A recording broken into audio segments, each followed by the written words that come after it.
It's time for DJ Rocky's Secret Files.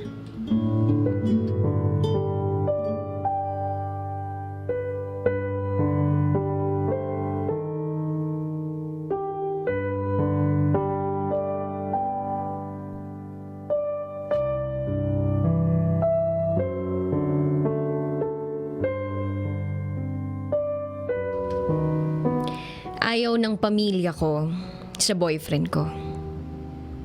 Magugutom lang daw ako kasama siya.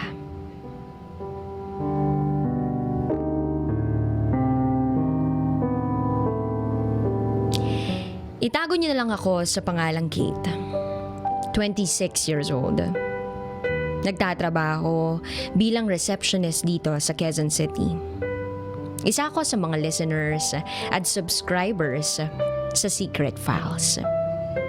Sa tuwing pinapakinggan ko ang mga kwento ng buhay ng iba, para bang nai-inspire din ako na isulat ang kwento ng buhay ko. I was born in the province of Pagadian, Zamboanga del Sur. At doon ko sisimulan ang secret file ko. Year 2008, third year high school ako noon. Habang nakaupo kami sa bench ng school namin, kasama ang mga best friend ko. Biglang lumapit ang isa naming barkada na si Choi. May ipapakilala daw siya. Maya-maya pa, dumating ang isang lalaki. Ipinakilala niya si Maynard. Isa daw itong kafgu at certified binata. Nag-smile ako at nakipag-shake hands ako kay Maynard. Sabay sabing, ako nga pala si Kate. Iniwan kami ni Choi at nag-usap-usap kami tungkol sa buhay niya at buhay ko. May itsura siya. Cute. At pag tumawa siya, gumaganda lalo ang mga mata niya. Kaso, kalbo siya eh. Ayaw ko pa naman sa mga lalaking kalbo. Ewan ko ba kung bakit. Hanggang sa hiningi niya na yung number ko. At hindi ako nag-alinlangang ibigay sa kanya yung number ko kasi mabait naman siya. Araw-araw, gabi-gabi, lagi niya akong tinetext at tinatawagan. Lumipas ang ilang araw, napapansin ko na parang kinikilig na ako sa tuwing magkakausap kami. Lumipas pa ang ilang araw, niligawan niya na ako. Pero sa text lang. Kaya ang sabi ko, gusto ko na sa personal mo ko ligawan. Puntahan mo ko sa bahay at bisitahin mo ko. At ganun nga ang ginawa niya. Pumunta siya agad sa bahay at niligawan ako. To make the long story short, naging kami ni Maynard. Isang araw pumunta siya sa bahay at sinamahan niya ako papunta sa balon para maglaba at mag-igib ng tubig. Dumaan kami sa bahay ng lola ko. At ang hindi ko alam, nagsumbong pala yung lola ko sa mga magulang ko na bakit daw araw-araw pumupunta yung boyfriend ko sa bahay. Kahit wala sila at dalawa lang kami doon. Iba na daw kasi ang tingin ng mga kapitbahay ko sa amin. Sobrang landi ko na daw. At kung ano-ano pang chismis na ibinabato sa akin. Araw-araw, meron akong maririnig na chismis tungkol sa amin. Pero hindi ko yun pinapansin. Nakapagtapos ako ng high school at tuloy pa rin ang relasyon namin ni Maynard. Isang araw kinausap ako ng parents ko. Ayaw daw nila kay Maynard para sa akin. Nagtaka ako kasi noong una naman, wala naman silang sinasabi. Kung tutuusin, para bang okay lang sila sa boyfriend ko. Tinanong ko na ang parents ko kung bakit. At ang sabi ng mama ko, nagkausap kasi kami ng ate ng boyfriend mo. At sabi niya, yan daw si Maynard dati, nung nabubuhay pa yung mama nila. Wala daw ibang ginawa yan, kundi ang maglasing ng maglasing. Halos araw-araw kasama sa mga barkada. Puro pasaway lang ang dinulot niyan sa mama niyan. Kaya ayaw namin sa kanya para sa'yo. Sa isip-isip ko, tang naman. Bakit ngayon pa? Kung kailan matagal na yung relasyon namin, saka pa sila magsasalita ng ganun. Pero hindi ako nagpadala sa mga narinig ko. Ipinaglaban ko ang relasyon namin at mas lalo pang tumibay yung pagmamahalan naming dalawa. Mas lalo ko pa siyang minahal. Dumating na sa puntong nag-aaway na kami ng parents ko dahil nga sa relasyon namin ng boyfriend ko. Nagte-text ako sa kanya habang umiiyak at nagpapaalam ako na aalis na sa bahay namin. At pupunta sa syudad. Doon muna ako makikitira sa tiyahin ko. Nagtanong siya kung bakit. Sinagot ko siya na nag-aaway kasi kami ng parents ko dahil sa relasyon natin. Sabi ng boyfriend ko, kung meron lang akong pera, mahal, itatahanan kita at magpapakalayo tayo dito. Umalis ako agad ng araw na yon. At nakita niya pala ako habang sumakay sa motor papuntang van terminal.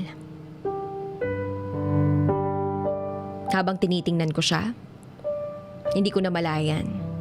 Tumutulo na pala ang mga luha ko. Nandun lang pala siya. Binabantayan ako. Nakita ko sa mga mata niya yung lungkot.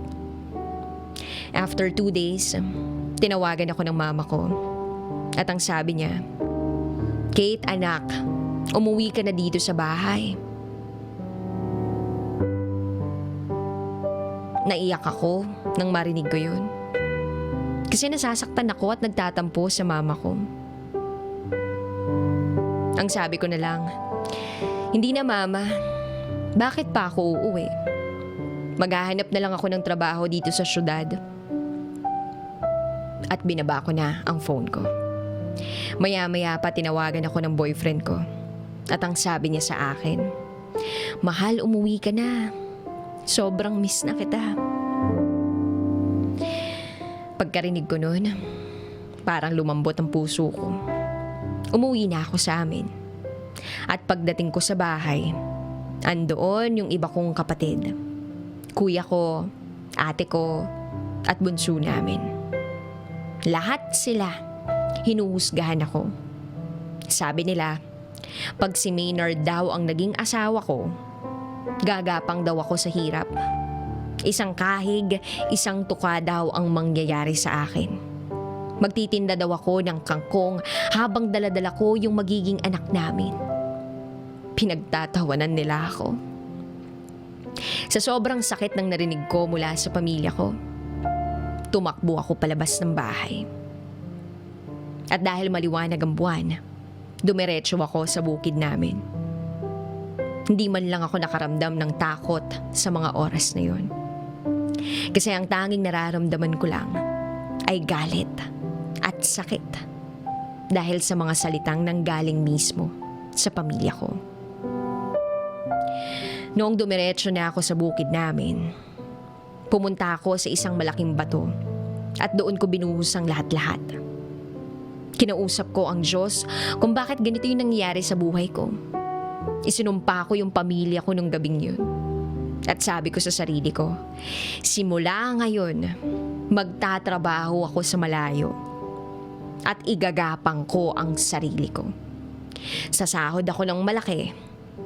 At ni kahit piso, hindi ako magbibigay sa pamilya ko. Umiyak ako ng umiyak. Buong gabi. At kinaumagahan, kinausap ako ng papa ko.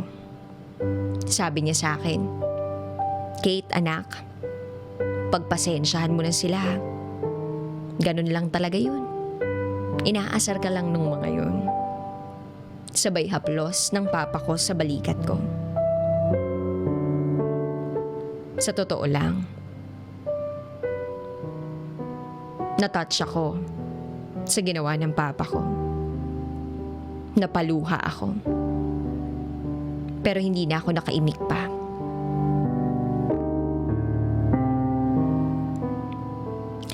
Sa bahay, sabi ng mama ko, Kate, sabi ng kuya mo, may pinsan daw yung asawa niya na babalik ng Maynila at naghahanap daw ng kasama. Sumama ka na doon para magtrabaho. Nang marinig ko yun, sinabi ko agad na oo, sasama ako. Tinext ko agad yung boyfriend ko.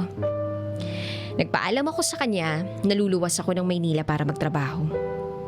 Sa isip-isip ko, eto na yung pagkakataon na patunayan sa pamilya ko na hindi ako gagapang sa lupa at magtitinda ng kangkong.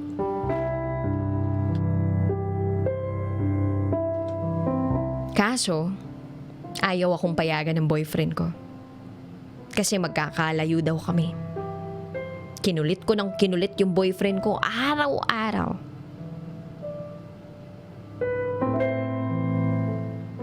Ramdam na ramdam ko yung pagmamahal niya sa akin. Alam ko malulungkot siya sa gagawin ko. At isa pang nakakalungkot doon, yung kanya-kanya naming pamilya ay hadlang sa bawat isa sa amin. Pero hindi kami natinag. Nagkita kami nung araw na yun. Binalikan namin yung mga pangarap namin. Bubuo kami ng masayang pamilya. Ipapaayos niya yung bahay nila at doon kami titira. Pakakasalan niya ako sa simbahan at mag-aaral siya ng automotive at mag-a-abroad. Sa totoo lang, siya yung nagturo sa akin kung paano magmahal ng buo. Kung paano lumaban sa buhay. Sa kanya ko naramdaman yung tunay na pagmamahal. Kahit isang beses hindi niya ako sinaktan. At hindi niya naisipang maghanap ng iba. Pagkasama ko siya, kampanteng-kampante ako. Kasi alam ko, ligtas ako sa lahat ng oras. Hanggang sa lumipas pa ang ilang araw at pinayagan niya na akong umalis. At dahil mahal na mahal ko siya, bago ako tuluyang umalis, ipinagkaloob ko ang sarili ko. Kinabukasan, inihatid niya ako sa terminal ng bus. Doon ako sasakay papunta sa isa na namang lugar para doon sumakay ng barko papuntang Maynila. Kasama ang pinsan ng asawa ng kuya ko. Ang boyfriend ko umalis agad pagkahatid at hindi na lumingon pa. Tinext ko siya kung bakit hindi siya lumingon. Sabi niya, baka kung hindi daw kasi siya hindi lumingon, baka pigilan niya ako. Nakarating na kami ng Maynila. Namasukan ako bilang kasambahay sa Mandaluyong. Sa awa ng Diyos, naging okay naman ang buhay ko. Mabait yung naging amo ko. Tuloy-tuloy pa rin yung komunikasyon namin ni Maynard. Lumipas ang ilang buwan, tumawag na yung mama ko. Tumawag ang mama ko para humingi ng pera. Kasi para sa ganito, o para sa ganyan daw. Sa isip-isip ko, eto na nga bang sinasabi ko eh. Huhusgahan niyo ko, tapos ngayon sa akin kayo manghihingi. Nagalit ako noon pero hindi ko pala kayang matiis yung mama ko. Kaya ang nangyari, nagpapadala ako buwan-buwan. Sa bawat araw na magka-text kami ni Maynard, lagi niyang sinasabi sa akin na mag-iingat daw ako at wag daw ako maghahanap ng iba. Lumipas ang isang taon, nanghingi sa akin ng cellphone ang boyfriend ko. Yung cellphone na may camera. Kasi ang uso pa noon, yung the keypad. At yun yung cellphone niya. Kaya, nang makaluwag-luwag, binalhan ko siya agad at ipinadala ito sa kanya. Tuwang-tuwa siya nung natanggap niya to. Galante ako sa boyfriend ko kahit nung nag-aaral pa lang kami. Lahat ng gusto niya ibinibigay ko hanggat kaya ko. Year 2012, 2 taon na akong kasambahay at 3 taon na kaming magkarelasyon ng boyfriend ko. Tuloy pa rin ang pagkakafgo niya. Buwan ng June, nung may nagsabi sa akin sa text na, "Mahal, siguro kung mamamatay ako, magiging masaya ang mama mo. Kasi wala na ako." Nagulat ako sa sinabi niya. At ang sabi ko na lang, "Huwag ka nga magsalita ng ganyan, mahal. Kahit ayaw sa'yo ng mama ko, ikaw pa rin ang mamahalin ko habang buhay." Simula noon, halos inaraw-araw na niya yung pagsasabi sa akin na kung mamamatay daw siya, huwag ko daw kalimutang dumalaw sa puntod niya at magsindi ng kandila sa ibabaw. Naiinis na ako noon. Sabi ko na lang sa kanya, "Huwag kang magsalita ng mga ganyan, yung patay na yan. Ayaw kong mamatay ka, period. Ayaw kong mawala ka sa akin." Sinagot niya ako na, "Mahal, hindi ko hawak yung buhay ko. Tsaka delikado rin yung trabaho ko." Sabi ko sa kanya, basta, ayaw ko nang marinig yan." Hanggang sa isang araw, sinabi niya sa akin na, "Mahal, umuwi ka na, magpapakasal na tayo." Sobrang saya ko noon. Kasi matutupad na yung pangarap naming dalawa. Yung bumuo ng isang masayang pamilya. Tinawagan niya ako at nag-usap kami na uuwi ako ng December. At pag uwi ko, pakakasalan niya ako. Nagpaplano na kaming dalawa noon tungkol sa kasal namin. Pero hindi pa namin sinasabi sa mga magulang namin. Sabi niya sa akin, "Mahal, pag uuwi ka na, ako ang magsusundo sa airport, ha?" Sabi ko naman, "Oo, mahal. Basta, ang weird lang. Kasi paulit-ulit niyang sinasabi sa akin na kung mamamatay daw siya, huwag ko daw kalilimutan na mahal niya ako. At ako lang daw yung mamahalin niya habang buhay, kahit sa kabilang buhay." Ang sabi ko naman sa kanya, "Hayaan mo, mahal. Pag namatay ka, susunod ako. Susunod ako sa'yo, promise." Sabi niya, "Huwag, mahal." Kaya ang sabi ko sa kanya, di tumigil ka sa paggaganyan mo. June 22, 2012, around 2 p.m. Habang naglilinis ako ng bahay ng amo ko, nagkaka-text at nagkakatawagan kami ng boyfriend ko. Tinanong ko siya kung nasan siya at ang sabi niya, nasa bahay daw nanonood ng basketball. Tinanong ko siya kung wala siyang duty. Ang sagot niya, mamaya pa daw siya pupunta ng hapon sa kampo. Nagpalitan kami ng sweet messages nung time na yon. I love you dito, I love you doon, I miss you dito, I miss you doon. Hanggang sa sinabi ko sa kanya na, "Mahal, pwede mamaya na tayo mag-usap. Tatapusin ko lang tong ginagawa ko." 5:00 na ng hapon, tinext ko na siya. "Hello, mahal, asan ka?" At ang sabi niya, "Andito kami ngayon sa presinto. May pinablatter kami." Sabi ko, "Ha? Sino? Bakit?" Wala talaga akong alam sa mga nangyayari sa lugar namin. Kasi wala naman siyang nababanggit.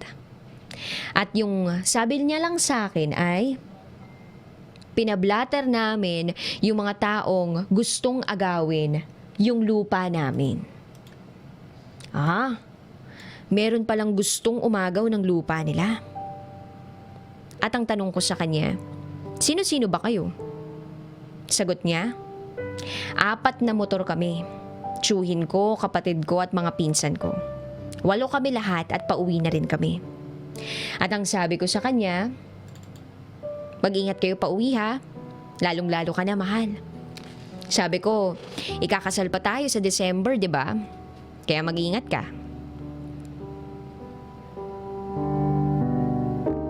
Tapos sabi niya na lang sa akin, magte-text na lang siya pagdating niya sa bahay. Sabi ko, okay, mahal. Tapos may pahabol siyang text sa akin. Sabi niya, "Mahal, kahit anong mangyari sa akin, lagi mong tatandaan na mahal kita." At nag-reply ako ng mahal na mahal din kita sobra.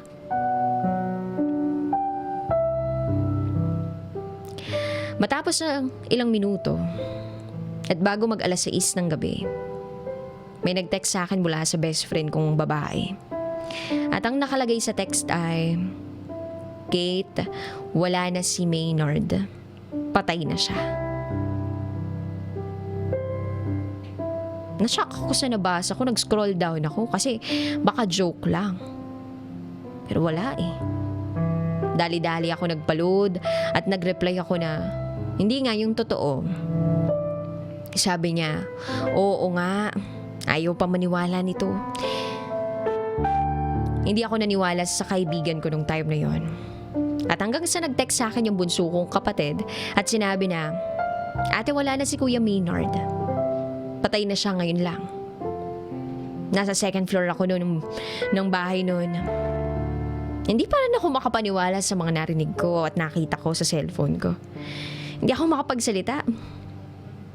Tumulo lang ng tumulo yung mga luha ko habang nakikinig sa mga sinasabi ng kapatid at mama ko. Dagdag pa ng mama ko, anak, na-ambush kasi sila ngayon sa masela na daan. Galing sila sa presinto ng pulis. At habang pinapakinggan ko yung sinasabi ng mama ko, may naririnig pa akong putok ng baril. Hindi ako makapagsalita. Bumagsak yung katawan ko sa sahig. Umiyak ako ng umiyak at nag-flashback sa akin yung mga memories naming dalawa. Pati na yung conversation namin. Lalong-lalo na yung mga pangarap naming dalawa. Yung plano naming magpakasal. Hindi ako makapagsalita, iyak lang ako ng iyak. Sabi pa ng mama ko, wag na lang daw sabihin sa akin kung ano yung mangyayari pa o nangyayari sa boyfriend ko kasi baka lalo lang daw ako masaktan. At doon na ako nakapagsalita. Sabi ko kay mama, ayaw niyong sabihin sa akin, sa tingin niyo ba okay lang ako? Sa tingin niyo ba hindi ako nasasaktan? Hindi niyo alam at wala kayong alam sa nararamdaman ko ngayon. Gusto ko nang mamatay. Kung gusto niyo akong makakitang buhay pa, sabihin mo ang lahat-lahat. Maawa kayo sa akin. Kasi kung ayaw niyong sabihin, tatalon ako mula dito sa second floor ng bahay para mamatay na lang din ako at susunod sa kanya. Kaya no choice ang mama ko nun. Sinabi na ni mama ang nangyayari. Inambush daw ang 4 na single motor galing presinto at sakay doon sa huling motor ang boyfriend ko. Binaril sa ulo si Maynard. Tinaga sa batok at liig. Pinagbabaril sa likod at harap. Kaya tadtad ng bala ang katawan niya. Yung ibang pinsan niya biyak ang ulo. At tadtad din sa bala ang katawan. 4 ang patay. At 4 naman ang buhay. Agad-agad ako nagpaalam sa amo kong babae at lalaki na uuwi ako dahil namatay yung kapatid ko. No choice ako nun, kundi sabihin kapatid ko yung namatay. Kasi kung sasabihin ko yung boyfriend ko yung namatay, sigurado hindi ako papayagan. Lumuhod ako sa harapan nila, nagmakaawa habang umiiyak na payagan nila akong umuwi. At babalik din ako pagkalibing. Nung una, ayaw akong payagan kasi daw yung pamasahe ko pa uwi. Ipadala ko na lang daw sa pamilya ko at nang makakatulong pa ako. Pero hindi ako tumigil sa pagmamakaawa. Hanggang sa naawa na sila sa akin at pinayagan na rin ako. Kinabukasan, pinalinis muna nila ako ng bahay. Pinaglaba bago umalis. Dumiretso ako sa isang kakilala at kamag-anak rin ng boyfriend ko sa Quezon City. Nag-book agad ako ng flight pa uwi sa amin. Iyak ako ng iyak. Tumawag ako kay mama, tinatanong ko kung ilang araw yung lamay at kailan ang living. Sagot ni mama, 1 araw lang daw. Sa June 24 ng umaga ililibing na daw to. Sabi ko, hintayin niyo ako. Huwag niyong ililibing hanggat di pa ako dumarating. Magpapakasal pa kami. Marami pa kaming plano sa buhay. At pagdating ko dyan, kahit nasa loob pa siya ng kabaong, pakakasalan ko siya. Pakakasalan ko siya kahit sa huling sandali. Umagulgul ako habang sinasabi ko yun kay mama. Kinabukasan, flight ko na. Hinatid ako ng pinsan ni Maynard sa airport kaso minalas ako. Hindi ako nakahabol.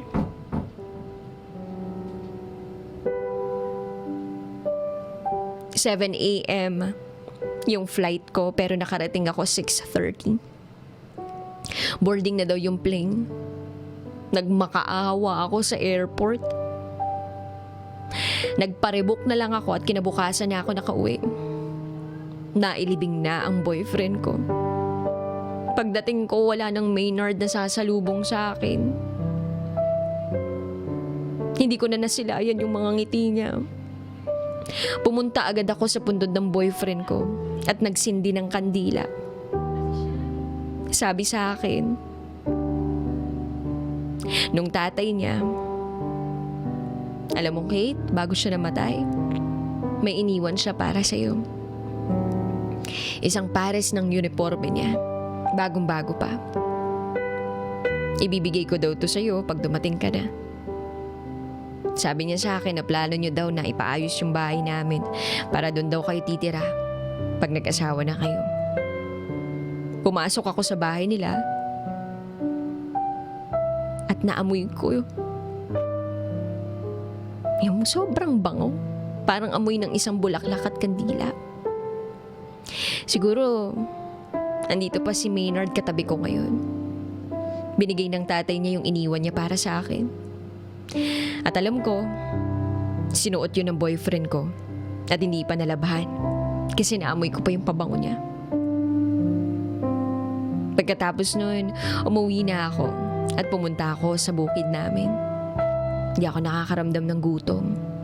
Pinabayaan ako ng pamilya ko na mag-isa.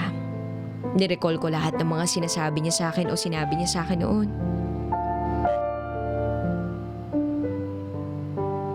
At naisip ko na yung mga panahon pala na lagi niyang sinasabi sa akin na mamamatay na siya, talagang kukunin na siya ng may kapal.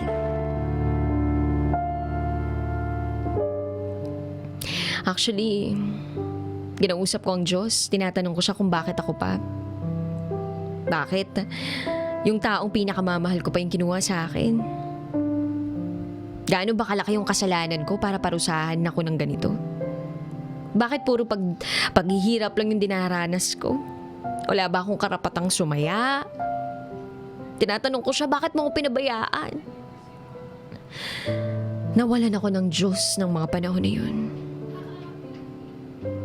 Siguro, kung hindi ako nagpumilit na umalis, hindi siguro mangyayari sa kanya to. Hindi siguro siya mamamatay. Hindi siya mapapasama dun sa mga relatives niya. Siguro napigilan ko pa siya. Di sana buhay pa siya ngayon.